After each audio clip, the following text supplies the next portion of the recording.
Boa tarde, pessoal. Vamos conversar agora um pouquinho de literatura, mais uma categoria aqui do nosso prêmio. A gente continua aqui falando, foi uma maratona hoje, né? A gente está desde de manhã nessa terceira edição do prêmio Microinfluenciadores Digitais.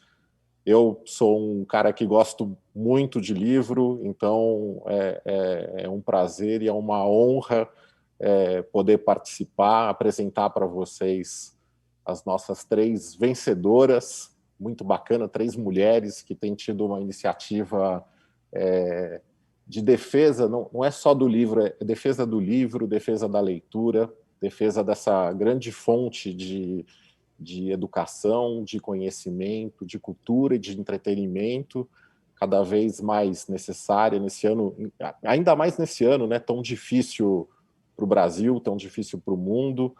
Então, as nossas três vencedoras são três projetos incríveis. A primeira é a Estante da Poli, da Poliana Almeida. A segunda é a Pan Gonçalves, que tem um canal sensacional no YouTube. E a terceira, que a gente tem o prazer de estar aqui conversando com ela hoje, é a Charlene Ximenes, de Fortaleza, com a Livros da Chá, um trabalho muito bacana, Charlene. A gente estava conversando agora um pouquinho antes de entrar no ar, fã do seu trabalho, acho que você faz uma coisa incrível na promoção do livro, na promoção do autor nacional e do autor estrangeiro, da aposta de nomes novos, e principalmente levando a discussão do livro, né, para muito além da leitura, né, com os clubes da leitura, com a discussão dos temas correlatos, né, do mundo do livro. Sei que você também foi uma ativista do mundo do livro durante esse ano, na hashtag Defenda o Livro, e em nome do nosso setor, super obrigado. A gente precisa de defensores do livro, e parabéns por essa conquista e por esse trabalho incrível, Charlene. Muito obrigada. Eu fico sempre muito feliz e surpresa, né, quando há algum reconhecimento para algo que a gente faz com tanto apreço, né? Para mim, falar de literatura e viver a literatura é viver, né? É o que eu faço, assim. A gente estava conversando um pouco antes e é isso, assim. A minha vida, né, enquanto professora, eu acho que antes de qualquer coisa, a minha vida é uma vida de defesa da educação, né, e trabalhar com literatura, e esse trabalho que eu digo não é necessariamente um trabalho que me mantém financeiramente, mas um trabalho que eu digo no ato de ser e viver, é muito prazeroso que alguém, né, que as pessoas reconheçam o nosso trabalho, que nesse momento é essencial, né, acho que defender a cultura, defender a arte, defender a literatura, sobretudo a literatura nacional, né, você tocou num ponto muito importante, são três mulheres, né, a gente já viveu tempos tão sombrios para nós mulheres, vivemos ainda, obviamente, mas ver três mulheres em espaços de cultura, discutir e debater mais mulheres nesses espaços literários é sempre uma honra, e eu fico muito contente de ter minimamente, né, algum poder diante disso, né, em conseguir mediar um clube de leitura, instigar algumas pessoas a conhecer algumas obras, conhecer alguns autores que não estariam, né, nesse campo de poder que é a literatura muitas vezes. Então, assim, é muito, muito gratificante, muito obrigada pelo convite, também fiquei muito feliz de estar aqui conversando com vocês e com o Luciano hoje. Eu acho que vocês estão, assim, para muito além do conceito de um micro-influenciador, né? Porque, no final das contas, vocês estão fazendo uma mobilização de corações e mentes, né? Vocês três juntas, na verdade, estão conversando na casa aí de 500 mil de pessoas, é um público muito grande, para além do trabalho, inclusive, que você faz nos clubes de leitura, que eu sei que são muitos. E todo esse trabalho de difusão do livro e da leitura, ele, ao longo desse ano, a gente foi sentindo aqui pelo lado aqui do setor livreiro, né? A gente foi sentindo que funcionou um pouco também como uma válvula de escape para as pessoas. Você sentiu, do lado de uma produtora, né, de conteúdo, de uma pessoa que promove a discussão do livro, você sentiu uma diferença do interesse pelo livro ao longo desses últimos meses? Sem dúvidas, né? Acho que diria que para a gente aqui, um ano, né? A gente teve, inclusive por parte de algumas editoras, divulgação, incentivo à leitura, né? Oferecendo livros a preços mais baratos, disponibilizando e-books também. E aí eu percebi, sim, realmente teve o interesse de muita gente em se manter, inclusive acho que ajudou na campanha de fique em casa, né, na campanha de permaneça com os seus familiares, né, permaneça em quarentena, a gente estava comentando sobre isso. Muitos estados brasileiros estão entrando novamente em lockdown, né, então estão passando por um processo de novo de permanecer em casa, e a leitura é um refúgio. Quando eu penso, por exemplo, nos clubes de leitura, eles estão funcionando, né? Um clube de leitura num período como esse, em que sair para ir para esses espaços, né, para além de um espaço de debate individual e solitário, que muitas vezes é a leitura, agora a gente está fazendo isso virtualmente. E todos os meses, né? Todos os meses temos um novo autor para discutir, temos novos encontros. Eu acho que permitiu, para além de ler o livro em si, né, a obra física em si, a gente passou a ler o mundo de outra forma. Né, entendendo, inclusive, quais são as nossas ações enquanto indivíduos que agora precisam ficar mais em casa, muita gente trabalhando em home office. Inclusive, cheguei a pensar que não funcionaria. Né? A gente viveu um período aí em que tinha muita live, tinha muito curso online. Então, eu cheguei a imaginar, não, as pessoas não vão participar, né? Elas já estão saturadas desse espaço virtual, mas tivemos uma presença muito constante. Né, eu digo não só aqui nos clubes que aconteciam em plataformas pelo computador, pelo celular, mas também no próprio Instagram, né? Muita gente bacana surgiu no Instagram, surgiu no YouTube, né? Muitas obras também foram publicadas nesse período. Eu acredito que eu vi já as pesquisas, eu sei que teve um pequeno aumento, né, no número de vendas de livros nesse período, que é pequeno de maneira de percentual, mas eu sei que de maneira a pensar nos números foi muito grande. E a gente fica muito feliz, né? A gente sabe que esse 1%, 2% a mais de venda de livros acaba influenciando de diversas formas, né? A gente conhece muitos autores por causa disso, as editoras vão publicando novas coisas e existe a possibilidade de se conhecer novos autores assim.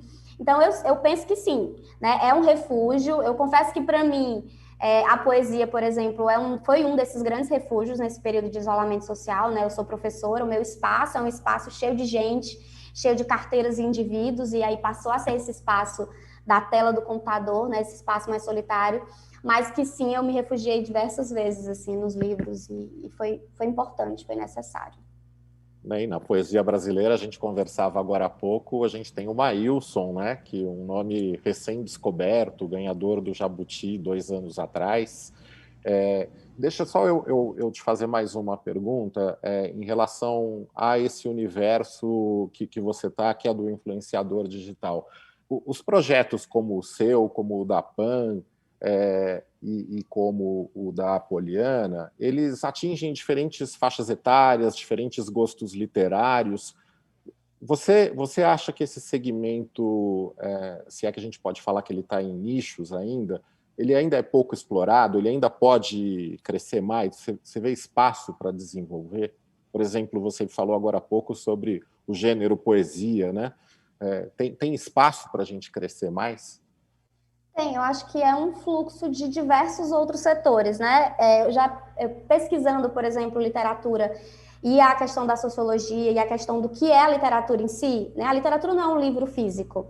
A literatura é um contato entre obra, autor, leitores, editora, publicação. E agora, obviamente, esses indivíduos, né, que são esses influenciadores das diversas plataformas existentes, eles fazem parte desse círculo social. Né? Então, eles são essenciais nesse processo, né? A gente às vezes pensa, nossa, por que um livro é tão caro? Né? Passa-se por tantas outras figuras, por tantos indivíduos, por tantas empresas, até você chegar e lê-lo, né? E tê-los em mão. Então, eu acho que sim. Né? Antigamente, era muito forte o Booktube, né? Porque o Booktube estava muito mais em alta. Hoje em dia, os Instagrams, eles têm uma facilidade, existe uma rapidez, né? Você está lá vendo um Stories, você está lá vendo uma publicação no IGTV, agora um Reels, né? Que também é mais rápido, o Instagram, inclusive, entrega de maneira muito mais rápida. Então, existe uma organicidade nesse processo que é muito importante, muitas vezes, porque a gente sabe que nesses tempos, né, de pós-modernidade é tudo muito rápido, é tudo muito acelerado. E, obviamente, em determinados momentos, algumas obras vão se eternizar. Né? A gente até comentou sobre o Torto Arado, do Itamar Vieira, né? Que está sendo considerado aí um clássico já de início. E sim, eu acho que tem muito que se explorar. Existem diversos nichos, diversos públicos, uma presença muito constante nesses espaços são de mulheres, né? De mulheres geralmente com mais de 25 anos, por exemplo. Aqui, assim, no Nordeste, no Ceará, a gente tem um público muito grande. Sabe aquela discussão de, meu Deus, os brasileiros são leitores ou não são leitores?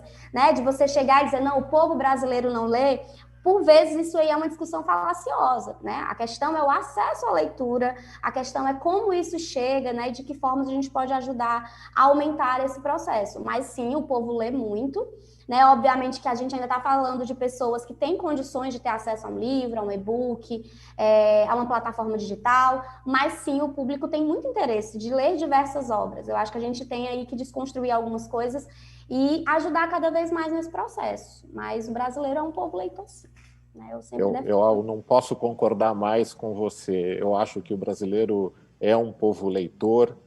Eu tenho muita fé, na verdade, na nossa bibliodiversidade, nos programas governamentais que ajudam justamente esse brasileiro que não tem condições a chegar, né, ao livro, a ter acesso ao livro, a ter acesso a essa fonte quase que inesgotável de novos mundos e novos conhecimentos. E para a gente ficar no tempo, eu não posso deixar de te perguntar, para a gente encerrar a conversa, você falou do Itamar Vieira Júnior, eu acho realmente o Torturado um livro sensacional, a história da Bibiana e da Belonísia, né? São incríveis, é a história que retrata o Brasil. O que mais você recomenda para a gente ali? O que você vê de autores bacanas que estão aparecendo no cenário para a gente encerrar?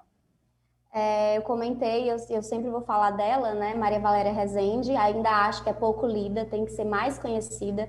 Né? Eu vou indicar um livro específico, que é O Voo da Guará Vermelha, mas as outras obras dela, Vasto Mundo, por exemplo, são obras maravilhosas, e é uma mulher, tem que ser lida, tem que ser conhecida. Né? Esse tem não é impositivo, né? Um tem de desejo, porque eu sei que muita gente vai gostar.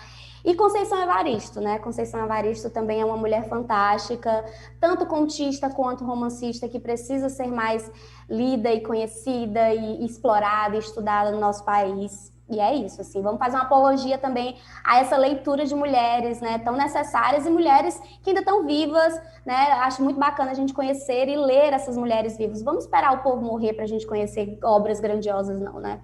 Vamos Grandes debater com ela. autoras negras, né? Conceição é representante, na verdade, de um segmento muito importante, muito forte ali, que são as autoras negras, né? Acho sensacional você ter indicado.